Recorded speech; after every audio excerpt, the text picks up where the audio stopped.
안녕하세요. 우리 집 서재입니다. 오늘 소개해드릴 책은 그냥 하지 말라. 지은이는 송길령, 출판사는 북스톤입니다. 지은이 송길령은 마음을 캐는 사람, 수많은 사람들의 일상적 기록이 담겨있는 소셜 빅데이터에서 인간의 마음을 읽고 해석하는 일을 20년 가까이 해온 전문가입니다.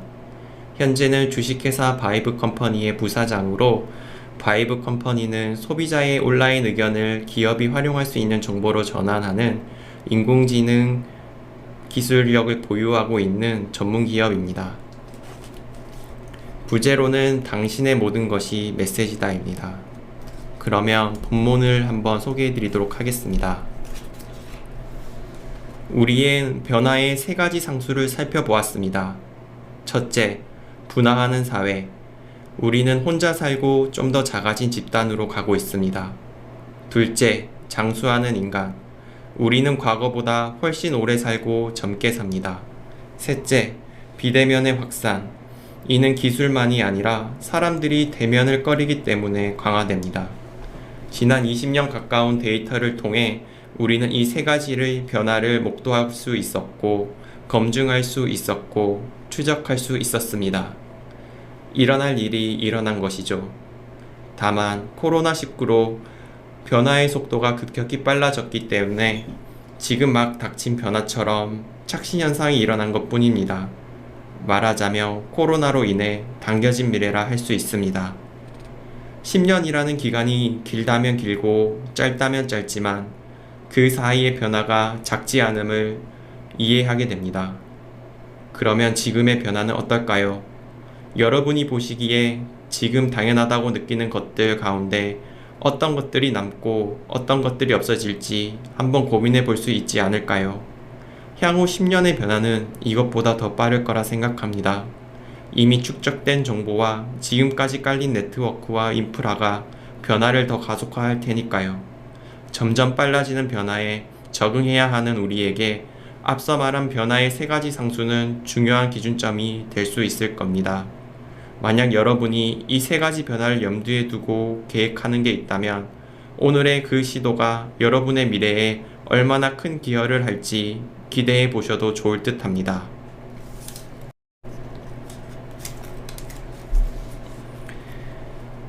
삶의 주도권을 가지려면 자동화의 경향 속에서 생산의 주체에 밀려나지 않으려면 어떻게 해야 할까요?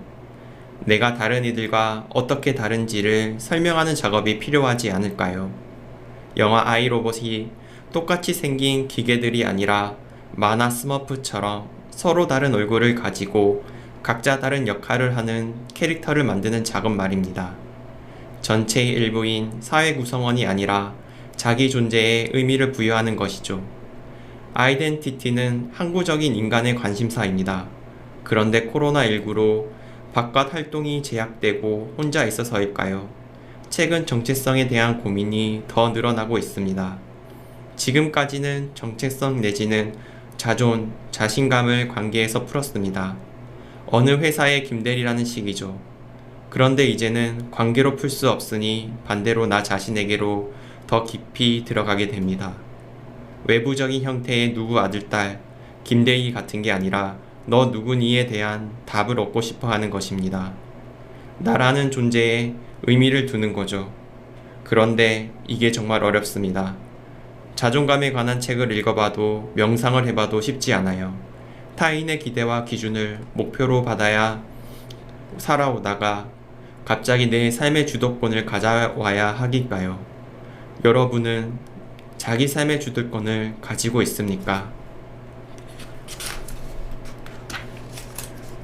누군가의 선택을 받는 게 아니라 내가 선택하는 상황이 되었을 때에는 내 것이 필요합니다. 그동안 내가 했던 역할은 거대한 톱니바퀴의 한 파트였어요. 내 역할이 없지는 않지만 내가 아닌 다른 사람들로 대체될 수 있었죠. 분업구조여서 내 역할이 제한적이거든요. 특히 숙련의 과정을 거치면 기계도 충분히 할 수 있는 일이라면 더욱 그럴 테고요. 그간 다국적 기업 집단으로의 성장을 돕던 경영왕은 확장과 안정성을 중시했고, 그래서 업무를 표준화하고 구성원들에게도 그런 업무를 지시하고 관리해 왔습니다. 이제 그런 형태의 업무는 끝나고 있어요. 더 창의적인 일을 하고 각자의 창의성이 시너지 효과를 일으키는 방향으로 인간의 일이 바뀌어 갈 것입니다. 그러니 우리의 이슈는 대체 가능하지 않는 상태가 되는 것입니다. 그것이 내 것이 되겠죠. 과연 무엇을 내 것이라 할 수 있을지 데이터를 보니 두 가지 길이 나왔습니다. 하나는 플랫폼 소유주가 되는 것입니다. 거대한 글로벌 비즈니스는 미래에도 여전히 가치가 있겠죠. 문제는 난망하다는 겁니다. 그게 아니라면 팬덤을 기반으로 하는 예체능 스타나 정치인도 생존할 수 있겠지만 조금만 삐끗하면 한 번에 훅 갈 수 있기 때문에 늘 조심해야 합니다. 좀 더 현실적인 방법은 나만의 작은 비즈니스를 하되 장인의 수준으로 끌어올리는 것입니다. 이 길을 택했다면 찻집을 할 때 찻잎부터 직접 골라야 해요. 누가 내 고객이 될까요? 내 안목을 용인하는 사람들이 올 겁니다. 실제로 이런 가게들이 있습니다. 한 번은 내추럴 와인바에 갔는데 홀에서 매니저 일을 하시는 분이 음식의 재료부터 요리법, 와인과의 마리아주까지 줄줄이 설명하는 걸 보고 놀란 적이 있어요. 미슐랭 스타 레스토랑에 가도 그 정도의 해박함은 기대하기 어려운데 말이죠. 이처럼 방법은 두 가지인 것 같습니다. 플랫폼을 만들거나 장인이 되는 것, 즉 프로바이더가 되거나 크리에이터가 되거나 둘 중 하나입니다. 이쪽이든 저쪽이든 1등이 되어야 하고요. 가운데는 없어요. 결국 이 이야기의 무섭고도 슬픈 결말은 우리가 완전체가 되는 수밖에 없다는 것입니다.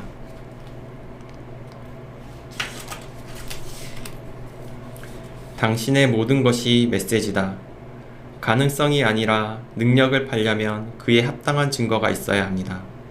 나에 대한 설명을 해야 되는데 예전에는 그게 학벌이나 이력 같은 것이었어요. 어떤 일을 하셨어요? 땡땡 기업에서 15년 일했습니다. 그러면 상대방이 알아서 경력 15년이라고 이해했습니다. 그런데 지금은 거기에서 어떤 프로젝트를 했고 그 프로젝트에서 나의 기여는 무엇이며 어떤 점을 배웠는지를 묻습니다. 그러니 이제는 내가 했던 일들이 모두 기록해야 합니다. 예전에 미국에서 입학사정관이 지원자의 소셜 네트워크를 보며 사생활에 문제가 없는지 체크하는 바람에 문제가 되었는데 지금은 지원자들이 아예 SNS 계정을 이력서에 적습니다. 면접관더러 보라는 거죠. 내가 성실하다고 아무리 주장해봐야 면접관이 어떻게 알겠어요. 그런데 인스타그램을 열어 3년간 뛴 나이키런 인증샷을 보여주면 믿습니다. 나이키런이 성실함의 증거가 되는 겁니다. 신뢰를 획득하는 새로운 방법이죠. 예전에는 경력 위주의 잘 설계된 포트폴리오를 보여줬다면 이제는 내 일상을 닮은 인생의 포트폴리오를 만들어 전달하기 시작했습니다. 학교 다닐 때 읽은 안네 프랑크 일기처럼 남겨진 기록을 보는 게 아니라 일상적으로 체록된 증거를 기본으로 성실하게 된다면 그렇게 기록한 것이 어떤 의미와 지향점을 가지는지 고민해 봐야 할 것 같습니다. 나의 기록물은 곧 내가 세상에 보여주고 싶은 것들이며 내가 표현하고 싶은 메시지가 될 테니까요. 이 생각을 확장하면 자기 표현주의가 됩니다.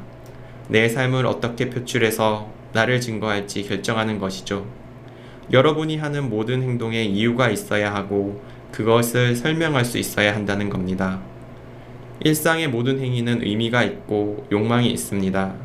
예를 들어 똑같이 커피 한 잔 해요라는 말도 연인 사이에서는 데이트의 의미이지만 직장 상사가 하면 뭔가 심각한 얘기의 예고편일 수 있습니다. 아침에 커피 마시는 행위는 일과를 시작하기 위한 하나의 부스트업일 수 있겠고요. 각자의 커피에 투영된 욕망이 다르고 그 욕망에 따라 소비가 달라지는 거죠. 노동의 커피는 캔커피이고 아침에 일어나서 마시는 커피는 드립이지만 때로는 에스프레소가 더 적합하기도 할 것입니다. 이처럼 내가 소비하는 행위 자체가 특정 의미를 구현하고 드러내는 행동입니다. 지금까지는 필요에 의해 무언가를 사고 썼는데 이제는 필요를 넘어 감성이나 의미를 표현하는 위에 소비한다는 것이죠. 말하자면 물질 소비가 아닌 의미 소비입니다. 그렇게 변화된 이유는 풍요로워졌기 때문이에요. 특히 물질의 풍요를 누리며 자란 밀레니얼 세대 이후 세대에게 소비는 자신을 표현하는 방식의 하나입니다. 내가 사용하는 브랜드가 나를 표현하는 메시지가 되는 겁니다. 누군가의 SNS를 보면 일상도 있지만 특정 브랜드에 대한 관심도 드러납니다. 어떤 분의 블로그에 H&M, 신세계, 스타벅스, 애플, 디제 등의 브랜드가 꾸준히 등장한다면 이들 브랜드 사이에 있는 공통된 맥락을 통해 거꾸로 그 사람의 취향과 라이프 스타일을 짐작할 수 있어요.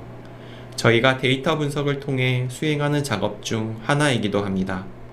특정 라이프 스타일을 향유하는 이들이 어떤 브랜드를 사용해서 어떠한 소비 생활을 하고 이들이 소비 생활의 어떠한 사회생활과 연결되어 있는지까지 풀어나가는 작업입니다. 그러니 이제는 소비할 때 조심해야 합니다. 일본 기업 불매 운동이 한창일 때 일본 브랜드를 사면 너 문제 있구나 라는 반응이 나온다는 겁니다. 실제로 모 일본 브랜드는 한때 속옷만 팔렸어요. 그건 남들에게 안 보여주는 거니까요. 거꾸로 브랜드는 지금부터 의미를 팔게 될 것입니다. 스티브 잡스가 말했죠. 나이키는 신발을 파는 게 아니라 비전과 이상을 판다고요. 똑같이 우리도 지금 물질을 파는 게 아니에요. 물질은 넘쳐나니까요. 러쉬는 자기네 제품은 트렌드가 아니라 정체성이라고 말합니다. 도브의 광고는 뚱뚱하건 말랐건 그게 나라는 메시지를 표현합니다. 매력적인 의미를 넣지 못하는 브랜드는 배제될 수밖에 없습니다. 의미를 넣으라고는 말이 착한 브랜드가 되라는 건 아닙니다.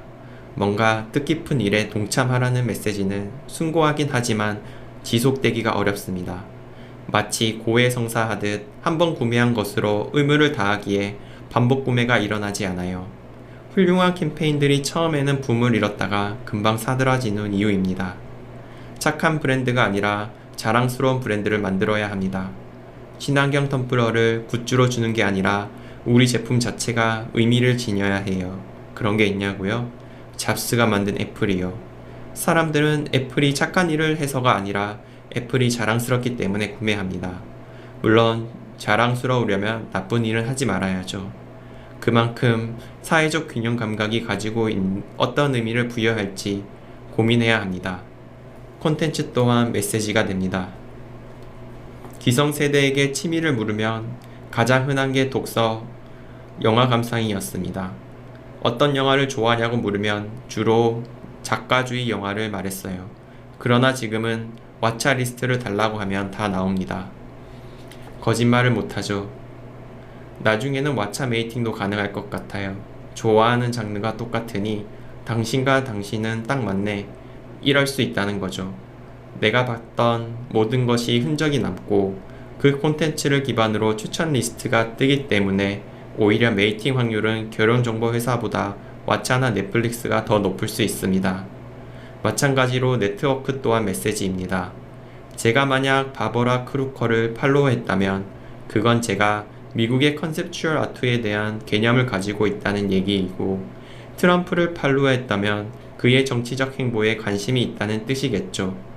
트럼프의 트윗은 사실 확인이 필요한 내용이 너무 많아 영구 폐쇄됐어요. 그런 사람을 팔로우했다면 똑같은 부류일 거라고 한 그룹에 엮일 수도 있습니다. 이처럼 네트워크가 메시지가 된다면 함부로 관계를 맺을 수 없겠죠. 내가 누구를 팔로우하고 있느냐도 누군가에게는 판단의 근거가 될 테니까요. 이 모든 것이 결국 라이프 스타일로 수렴됩니다. 라이프 스타일도 메시지입니다. 수많은 아파트 광고는 집도 사람도 모든 것이 지나치게 아름다워요. 멋져 보이지만 스타일만 있지 실제 생활은 없는 것입니다. 저는 이걸 라이프리스 스타일이라고 표현합니다. 진짜가 되는 법. 앞서 인간이 나는 뭘 해야 할지 라는 질문을 던졌는데 그 답이 기술이 아닌 것은 분명해졌습니다. 오리지널리티, 저작권을 가져야지 기술이나 기회는 아니라는 것입니다. 내가 창시자가 되어야 해요. 오리지널리티 없이 기술을 습득한다면 기술이 자동화되기 시작했을 때 나의 가치를 가질 수 없기 때문입니다. 이 말은 곧 창의를 기반하지 않으면 숙련이 의미를 갖지 못한다는 뜻입니다. 그렇다면 이제는 생각을 먼저 해야겠죠. 과거처럼 도제로 들어가서 기술을 익히는 게 먼저가 아니에요. 무엇을 할 것이며 누구에게 배울 것인지 먼저 생각해야 됩니다. 진정성의 어원은 스스로 무언가를 성취하는 것입니다. 결국 진정성 있는 행동이란 내가 의도하고 내가 행한 거예요. 이를 업의 관점에서 풀어보면 주체성과 전문성이라는 두 가지 덕목으로 해석할 수 있습니다. 내가 한다는 건 첫째는 의지의 문제고요. 둘째로는 전문성의 문제입니다. 즉, 내가 하고 싶고 할 수 있느냐입니다. 이 두 가지를 갖춘 순간 우리는 신뢰할 없습니다. 우리는 그런 분들을 장인 또는 예술가라 부릅니다. 일의 주체가 나인 겁니다. 알리는 게 아니라 발견되는 것. 이와 관련해 제가 만든 키워드는 발견되다입니다. 내가 어떤 걸 전략적으로 의도한 게 아니라 그저 내 삶에 건실하게 구현하고 있었는데 비로소 대세가 되는 것이죠. 세상 사람들이 요즘 빅데이터 메타버스가 유행이야 누가 하고 있지? 라고 물을 때 진즉부터 하고 있던 이가 발견되는 거예요. 무언가 뜬 다음에 하면 편승한 사람이라 깊이가 깊지 않습니다. 축적의 시간이 부족하기 마련이거든요. 말하자면 팔로워죠. 그렇게 발견되기 위해서라도 먼저 해야 하고 오래 해야 합니다. 게다가 우리는 오래 살잖아요. 기존 방식의 조직과 시스템이 날 보호해 줄 수 없기 때문이라도 더 긴 시간을 바라봐야 합니다. 그래서 일관성이 중요합니다. 일관되려면 지향점이 한결같아야 하므로 그걸 설정하는 작업이 선행돼야 해요. 먼저 원을 그리고 그 원에 내 행동을 정합시키는 작업을 하라는 겁니다. 지금부터 10년 전략, 이성적 사고, 업의 진정성, 성숙한 공존, 분화하는 사회에 장수하는 인간, 비대면의 확산, 일부에서 말씀드린 변화의 상수들은 앞으로 상당 기간 지속될 것입니다. 다만 이 변화의 흐름에 휩쓸릴 것인지 아니면 나만의 가치를 만들 것인지가 문제입니다. 자신의 주도권을 놓치지 않으려면 어떤 일을 해야 하는지 생각해 봤습니다. 내가 정말 좋아하는 게 무엇인가? 그 일을 어떻게 나만의 것으로 만들어 갈 것인가? 이처럼 정응을 위한 노력이 내재화된 삶을 산다면 더 이상 적응과 일상을 분리할 필요가 없어집니다. 덕과 업이 일치되는 것입니다. 그러려면 무엇을 해야 할까요? 현행화를 꾸준히 해야겠죠. 생활이란 잠깐 하고 멈추는 게 아니라 지속되는 거니까요. 이를 위해 필요한 건 크게 세 가지를 말하고 싶습니다. 첫째는 이성적 사고입니다. 데이터가 남고 각자의 기록이 나의 메시지가 되기에 생각 없이 시도하면 안 됩니다. 특히 만나지 않은 채 협업하는 세상에서는 이성적 사고가 매우 중요합니다. 이제는 데이터 리터러시, 통계적 해석 능력, 데이터 기반의 의사결정 능력이 누구에게나 필요하게 될 것입니다. 이 세 가지는 말하자면 똑똑해지기 위한 플랫폼이에요. 내가 다른 사람들과 생각을 같이 하려면 공인된 정보를 공유해야 하는데 이는 데이터와 시스템과 리터러시의 합으로 만들어집니다. 둘째는 업의 진정성입니다. 이성적 사고가 충족되면 자신의 업에 대해 다시 정의하고 적용해 보아야 합니다. 자신이 한 말과 행동이 진짜 자기 것이어야 하고 서로 어긋남이 없어야 합니다. 따라서 업무에 필요한 전문적 지식은 당연히 요구될 것입니다. 자기다움에 대한 추구, 직업 윤리도 필요하고요. 진정성이란 곧 자기다움의 윤리니까요. 직업이라는 것 자체가 여럿이 합의한 분업 시스템이기 때문에 이 모든 것은 사회적 역할 속에서 바라보아야 합니다. 셋째, 이렇게 진정성으로 기반으로 협업하는 것은 결국 공존으로 연결됩니다. 그것도 성숙한 공존입니다. 지금까지는 공존이 너는 이것 써, 난 이것 쓸게 하는 식이었다면 이제는 서로가 배려하고 함께함으로써 공공선을 만들 수 있는 공동체가 요구되고 있습니다. 관계가 폭증했기 때문이에요. 과거에는 100명 정도만 만났다면 이제는 디지털로 100만 단위까지 움직일 수 있을 만큼 관계가 확장됐습니다. 확장된 만큼 공존의 개념 또한 더욱 성숙해질 필요가 있습니다. 오늘은 그냥 하지 말라, 당신의 모든 것이 메시지다 라는 책을 소개해 드렸습니다. 이 책 내용에 보면 이제는 단순히 하기만 하는 시대가 아니라 먼저 생각을 하고 그 생각을 창의적으로 또 장인 정신의 수준까지 현실화시켜야 된다고 책에서는 내용을 말하고 있습니다. 저 또한 이 책을 보면서 저의 오리지널리티에 대해 다시 한번 더 생각해 보게 되었습니다. 여러분도 이 책을 한번 읽어보시면서 나의 미래와 나의 가치, 그리고 나의 진정한 오리지널리티가 뭔지 한번 생각해 보시면 좋을 것 같습니다. 오늘 이 책의 콘텐츠는 성남시 청년지원센터의 도움으로 만들어졌습니다. 성남시 청년지원센터 내에서는 유튜브 촬영 장소 대여, 그리고 촬영 장비 대여 등 청년들을 위해 다양한 사업을 진행하고 있습니다. 관심이 많으신 분들은 한번 검색해 보시고 직접 사용해 보시면 좋을 것 같습니다. 오늘 소개해드린 그냥 하지 말라, 당신의 모든 것이 메시지다. 여러분도 한번 꼭 읽어보시길 바랍니다. 감사합니다.